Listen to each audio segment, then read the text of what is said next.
ऐसा कैसे हो सकता है? कोई बैंक से 1000 करोड़ निकाल कर ले जाए और पता भी न चले। तुम लोगों के पास 1 घंटे का समय है।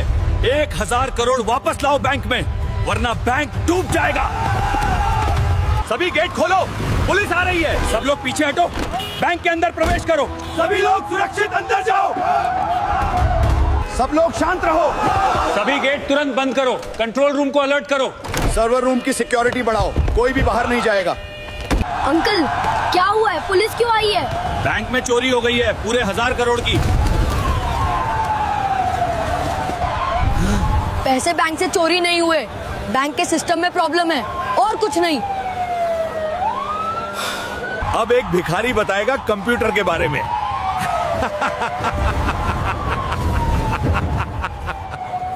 ओ भिखारी, चल भाग यहाँ से। अब तू बताएगा पैसे चोरी नहीं हुए। क्या हुआ? कौन है ये लड़का?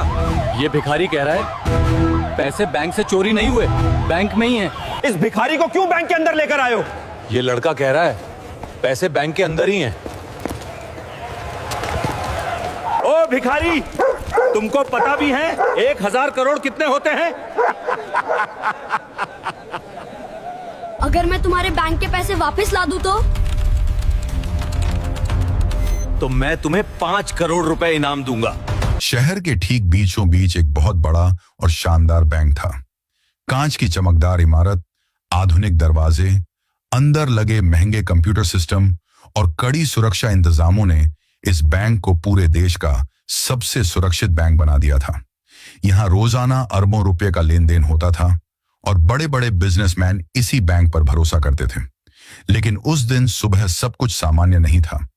जैसे ही बैंक का मुख्य सर्वर चालू हुआ और रोजाना का पहला बड़ा ट्रांजैक्शन पूरा हुआ, अचानक कंप्यूटर स्क्रीन पर लाल रंग की चेतावनी चमकने लगी। कुछ ही सेकंड में पूरे सिस्टम में हलचल मच गई। डेटा अपने आप रिफ्रेश होने लगा, नंबर घूमने लगे और फिर वह पल आया जिसने सबको हिलाकर रख दिया। बैंक के रिकॉर्ड से अचानक 1000 करोड़ रुपए गायब हो चुके थे। बैंक मैनेजर मिस्टर वर्मा अपनी कांच की केबिन में बैठकर रिपोर्ट्स देख रहे थे। जैसे ही उनकी नजर स्क्रीन पर पड़ी, उनके हाथ कांपने लगे। उन्होंने तुरंत अपनी कुर्सी से उठकर जोर से कहा, यह संभव ही नहीं, फिर से चेक करो। उन्होंने खुद सिस्टम में लॉग इन किया, रिकॉर्ड रिफ्रेश किया, पुरानी फाइलें खोली, लेकिन नतीजा वही था। रकम कहीं भी दिखाई नहीं दे रही थी।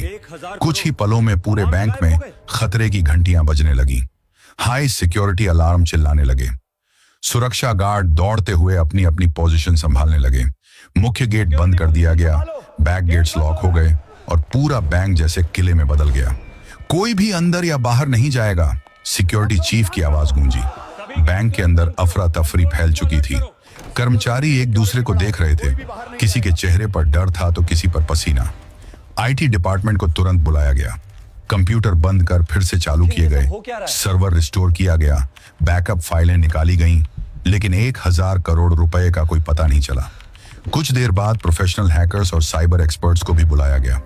उन्होंने लैपटॉप खोला और बैठकर कोड्स चेक करने लगे। डेटा लाइंस स्कैन की गईं, लेकिन जैसे जैसे समय बीत रहा था, सबके चेहरे और भी परेशान होते जा रहे थे। सर, लगता नहीं कि यह सामान्य हैकिंग है, एक एक्सपर्ट ने धीरे से कहा। यह सुनकर बैंक मैनेजर का गुस्सा फट पड़ा। वह चिल्लाते हुए पूरे स्टाफ पर बरस पड़े। अगर ये पैसे वापस नहीं आए तो यह दुनिया का सबसे बड़ा बैंक बर्बाद हो जाएगा। गुस्से और चिंता के बीच वह कुर्सी पर बैठ गया, सिर दोनों हाथों में पकड़ लिया। डेटा रूम, जहां पूरे बैंक की फाइलें और रिकॉर्ड सुरक्षित थे, वहां बार बार चेकिंग हो रही थी, लेकिन नतीजा शून्य था। हैकर्स भी सिर पकड़कर बैठे थे, किसी को समझ नहीं आ रहा था। इसी बैंक के बाहर सड़क के किनारे एक बड़ा सा पेड़ था। इसी पेड़ के नीचे अक्सर 18 साल का एक लड़का रोहित कुछ देर आराम करने बैठ जाता था। रोहित एक भिखारी था जो शहर की गलियों में घूमकर भिक्षा मांगता और गुजर बसर करता था। उसकी मां बहुत पहले दुनिया से जा चुकी थी और जीवन ने उसे बहुत जल्दी समझदार बना दिया था। रोहित को इलेक्ट्रॉनिक्स में असाधारण रुचि थी। कहीं से टूटा हुआ चार्जर मिलता, कहीं कंप्यूटर का कोई हिस्सा, वह सब उठा लेता। घर जाकर उन्हें जोड़ने की कोशिश करता और अक्सर सफल भी हो जाता। उसने अपने छोटे से कमरे में एक छोटी सी लैब बना रखी थी जहां वह प्रयोग करता। रोहित अक्सर इस बड़े बैंक के पास से गुजरता तो उसी पेड़ के नीचे बैठ जाता। वहां से बैंक की पिछली दीवार के साथ लगी computer transmission lines, power supply और ऑटोमेटिक कंट्रोल सिस्टम साफ दिखाई देते थे। वह उन्हें ध्यान से देखता, उनकी आवाजें सुनता और समझने की कोशिश करता कि यह सब कैसे काम करता है। उस दिन जब रोहित पेड़ के नीचे बैठा था, अचानक उसने मशीनों में अजीब सा बदलाव महसूस किया। मशीनों की आवाज में हल्का सा फर्क था। पावर सप्लाई की हल्की सी कंपन असाधारण लग रही थी। रोहित तुरंत चौंक गया। कुछ तो गड़बड़ है, उसने दिल में सोचा। इसी समय बैंक के अंदर शोर मच गया। सुरक्षा गार्ड दौड़ते हुए अंदर जा रहे थे। पुलिस की गाड़ियां आ चुकी थीं और पूरा इलाका घेर लिया गया। कुछ देर बाद एक व्यक्ति बाहर आया और ऊंची आवाज में बोला, बैंक से 1000 करोड़ रुपए गायब हो गए हैं। यह सुनकर सब हैरान रह गए। रोहित चुपचाप सब कुछ देख रहा था, लेकिन उसके दिमाग में एक बात स्पष्ट हो चुकी थी। पैसे चोरी नहीं हुए थे, वे बैंक के अंदर ही मौजूद थे। बस सिस्टम की खराबी की वजह से रिकॉर्ड में दिखाई नहीं दे रहे थे। और रोहित को यह बात उसी समय समझ में आ गई जब वह पेड़ के नीचे बैठकर उन मशीनों को ध्यान से देख रहा था। बैंक के बाहर पुलिस की गाड़ियां खड़ी थीं, सुरक्षा अलर्ट पर थी और मीडिया वाले दूर से तस्वीरें खींच रहे थे। अंदर बैंक के कर्मचारियों के चेहरों पर डर और शर्म साफ दिखाई दे रही थी।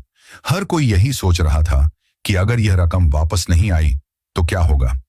इसी अफरा तफरी के बीच रोहित धीरे धीरे सिक्योरिटी गेट के पास आया। उसके कपड़े फटे हुए थे, चेहरे पर धूल जमी हुई थी, लेकिन आंखों में एक अजीब सा आत्मविश्वास था। एक गार्ड ने उसे देखते ही रोक दिया। ओए, यहां से हट, यह जगह तेरे लिए नहीं है। रोहित ने बिना घबराए जवाब दिया, अंकल पैसे चोरी नहीं हुए हैं, समस्या सिस्टम में है, मैं इसे ठीक कर सकता हूं। गार्ड हंस पड़ा, जा कहीं और जाकर भीख मांग। लेकिन उसी पल एक सीनियर सिक्योरिटी ऑफिसर ने यह बात सुन ली। उसने रोहित को ध्यान से देखा और फिर पूछा, तुम्हें यह सब कैसे पता? रोहित ने पीछे पेड़ की तरफ इशारा किया। बैंक की बैक साइड की पावर सप्लाईज और ट्रांसमिशन लाइंस आज सही से काम नहीं कर रही। लोड बैलेंस खराब है, डेटा रिकॉर्ड ब्लॉक हुआ है, डिलीट नहीं। यह सुनकर सिक्योरिटी ऑफिसर के चेहरे पर हैरानी छा गई। उसने तुरंत रोहित को मैनेजर के पास ले जाने का आदेश दिया। बैंक के अंदर कदम रखते ही रोहित ने चारों ओर नजर दौड़ाई। बड़ी बड़ी स्क्रीनें, सर्वर रूम के दरवाजे, घबराया हुआ स्टाफ और आईटी एक्सपर्ट्स जो लगातार कीबोर्ड पर उंगलियां चला रहे थे। मैनेजर ने रोहित को देखते ही गुस्से में कहा, यह मजाक का वक्त नहीं है, इसे बाहर निकालो। लेकिन सिक्योरिटी ऑफिसर ने गंभीरता से कहा, सर, यह लड़का कह रहा है कि पैसे चोरी नहीं हुए हैं, इसने पावर और ट्रांसमिशन सिस्टम की बात की है। मैनेजर ने थके हुए अंदाज में रोहित की तरफ देखा। अगर तुम गलत साबित हुए तो तुम्हें तुरंत बाहर निकाल दिया जाएगा। रोहित ने सिर हिलाया, मुझे सिर्फ सर्वर रूम और मैन पावर लॉग्स देखने दीजिए। आईटी टीम ने हिचकिचाते हुए उसे एक स्क्रीन दी। रोहित ने लॉग्स देखना शुरू किया। कुछ मिनटों बाद उसकी नजर एक खास टाइम स्टैम्प पर टिक गई। यही समस्या है, उसने धीरे से कहा। उसने समझाया कि हाई वोल्टेज पावर सप्लाई में माइक्रो फ्लक्चुएशन हुआ था, जिसकी वजह से डेटा सिंक प्रोसेस रुक गया। रकम डेटाबेस में मौजूद थी, लेकिन ट्रांजैक्शन इंडेक्स करप्ट हो गया था, इसलिए सिस्टम बैलेंस को 0 दिखा रहा था। यह हैकिंग नहीं है, यह साइलेंट सिस्टम फेल्योर है।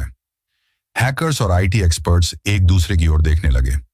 किसी ने भी इस एंगल से नहीं सोचा था। रोहित ने आगे कहा, अगर हम जबरदस्ती बैकअप रिस्टोर करेंगे तो डेटा हमेशा के लिए खराब हो सकता है।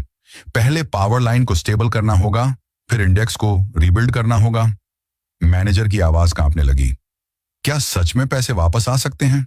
रोहित ने भरोसे से कहा, जी सर, लेकिन समय बहुत कम है। तुरंत बैंक की बैक साइड पावर सप्लाई बंद करके दोबारा कैलिब्रेट की गई। रोहित खुद मेन कंट्रोल पैनल के पास खड़ा रहा और वोल्टेज लेवल्स चेक करता रहा। फिर उसने सर्वर टीम को इंडेक्स रिकंस्ट्रक्शन शुरू करने का निर्देश दिया। कुछ मिनट ऐसे लग रहे थे जैसे घंटे हों। अचानक एक स्क्रीन पर नंबर बदलने लगे। सर, बैलेंस दिख रहा है, एक स्टाफ जोर से चिल्ला उठा। फिर दूसरी स्क्रीन, फिर तीसरी। 1000 करोड़ रुपए फिर से दिखाई देने लगे। पूरे हॉल में पहले सन्नाटा छा गया, फिर अचानक शोर मच गया। किसी की आंखों में आंसू थे, कोई सजदे में गिर पड़ा और मैनेजर की सांस जैसे वापस आ गई हो। मैनेजर धीरे धीरे रोहित के पास आया। तुमने यह सब कैसे सीखा? रोहित मुस्कुराकर बोला, सर, मेरे पिता कभी इसी बैंक में क्लर्क थे। मैं उनके साथ आया करता था, सफाई का काम भी करता था। वहीं से मैंने कंप्यूटर समझना शुरू किया। यह सुनकर मैनेजर की आंखें नम हो गईं, लेकिन कहानी अभी खत्म नहीं हुई थी। जब बैंक की सभी स्क्रीन पर 1000 करोड़ रुपए पूरी तरह बहाल हो गए तो पूरा बैंक जैसे नई जिंदगी पा गया। कुछ ही देर पहले जो जगह डर और सन्नाटे का केंद्र बनी हुई थी, अब वहां राहत की सांसें, दुआएं और शुक्र के आंसू थे। बैंक के कर्मचारी एक दूसरे को गले लगा रहे थे। आईटी एक्सपर्ट्स जो कुछ पल पहले सिर पकड़कर बैठे थे, अब हैरानी से रोहित को देख रहे थे। बैंक मैनेजर मिस्टर वर्मा कुछ पल चुपचाप खड़ा रहा। फिर उसने सबके सामने रोहित को अपने पास बुलाया। अब उसके लहजे में घमंड नहीं, बल्कि विनम्रता थी। आज अगर यह लड़का न होता तो यह बैंक, इसकी इज्जत और हजारों लोगों की जमा पूंजी सब कुछ तबाह हो जाता। पूरे हॉल में तालियों की गूंज फैल गई। बाहर खड़े मीडिया वालों को भी अंदर बुला लिया गया। कैमरे ऑन हो गए, माइक आगे बढ़ गए। एक रिपोर्टर ने सवाल किया, इतनी बड़ी साइबर टीम नाकाम हो गई और एक भिखारी लड़के ने यह समस्या हल कर दी, कैसे? रोहित ने नजरें झुकाकर सादा सा जवाब दिया, सर, समस्या बड़ी नहीं थी, बस उसे सही नजरिए से देखने की जरूरत थी। यह सुनकर कई लोगों की आंखें भर आईं। मैनेजर ने तुरंत घोषणा की, बैंक की तरफ से रोहित को बड़ा नकद इनाम दिया जाएगा और उसकी शिक्षा व प्रशिक्षण की पूरी जिम्मेदारी भी बैंक उठाएगा। यह सुनते ही रोहित के हाथ कांपने लगे। उसे यकीन ही नहीं हो रहा था कि जिस बैंक के बाहर वह अक्सर पेड़ के नीचे बैठा करता था, आज उसी बैंक के अंदर उसका नाम इज्जत से लिया जा रहा था। उसी समय मैनेजर ने एक और आदेश दिया। रोहित के पिता, जो पहले इसी क्षेत्र में एक दूसरे बैंक में क्लर्क थे, उन्हें यहां दोबारा नौकरी दी जाएगी। अनुभव रखने वाले लोगों को बीमारी की वजह से बाहर नहीं किया जाता, उनका साथ दिया जाता है। यह घोषणा सुनते ही रोहित की आंखों से आंसू बह निकले। जिंदगी ने पहली बार उसे यह एहसास दिलाया कि मेहनत, ज्ञान और सच्चाई कभी जाया नहीं जाते। कुछ ही दिनों बाद रोहित के लिए एक नियमित ट्रेनिंग प्रोग्राम शुरू किया गया। उसे आधुनिक कंप्यूटर सिस्टम्स, नेटवर्किंग और डेटा सिक्योरिटी की शिक्षा दी जाने लगी। वह लड़का जो कभी कबाड़ चुनकर इलेक्ट्रॉनिक पुर्जे जोड़ता था, अब उन्हीं सिस्टम्स को समझ रहा था जिन पर देश की अर्थव्यवस्था टिकी हुई थी।